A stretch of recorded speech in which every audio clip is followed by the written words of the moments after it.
Video کے ذریعے اپنے تمام کارکنوں کو ایک تو اس جدوجہد پہ مبارکباد پیش کرتا ہوں کہ اس حالات میں جس طرح پی ٹی آئی کی ورکر جو ہے نا اپنی لیڈر عمران خان کے ساتھ کھڑے ہیں اور جس بہادری سے حالات کا مقابلہ کر رہے ہیں، ہم اس کو خراج تحسین پیش کرتے ہیں۔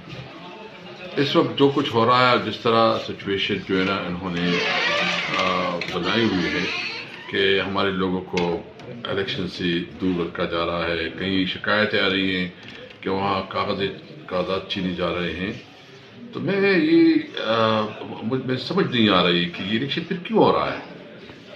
الیکشن کمشنر کا کیا کام ہے؟ کیا اس کی یہ رسپانسبلٹی نہیں بنتی کہ وہ care taker government, prime minister اور چیف منسٹر سے بات کرے، یہ ان کا نوٹس لے اور اس طرح جو ہمارے خلاف جو مختلف حربے استعمال ہو رہے ہیں اس کے خلاف ایکشن لے؟ اگر اس طرح نہیں ہوتا تو پھر الیکشن تو نہیں ہے، پھر تو سلیکشن ہے، بلکہ سلیکشن نہیں، سلیکشن پلس ہے۔ اس طرح کون اس الیکشن کو مانے گا؟ اس کی کیا کریڈیبلٹی ہوگی؟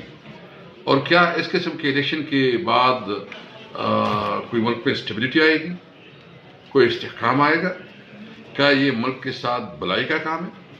ہم سب پاکستانی ہیں، ہم نے اس ملک کے قانون اور آئین کے اندر رہتے ہوئے اپنی جدوجہد جاری رکھنا ہے، اور ہر صورت میں یہ ہمارا قانونی حق ہے، ہمارا آئینی حق ہے کہ ہم آزادی سے اپنا الیکشن جو ہے نا اس کو کنٹیسٹ کریں۔ عوام کا فیصلہ ہے، عوام فیصلہ کرے، جس کو عوام مینڈیٹ ہے اسی کو اختیار ہے۔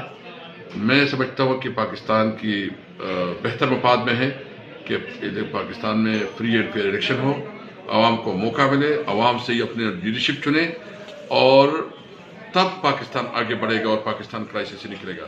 میں اپنے ورکر کو یقین دہانی کرتا ہوں کہ انشاءاللہ تعالی وقت جو ہمارے اوپر مشکلات تھی وہ مشکلات ختم ہو رہے ہیں، اور انشاءاللہ ایک نیا سورج طلوع ہوگا، اور انشاءاللہ پاکستان تحریک انصاف باریک سے الیکشن جیتے۔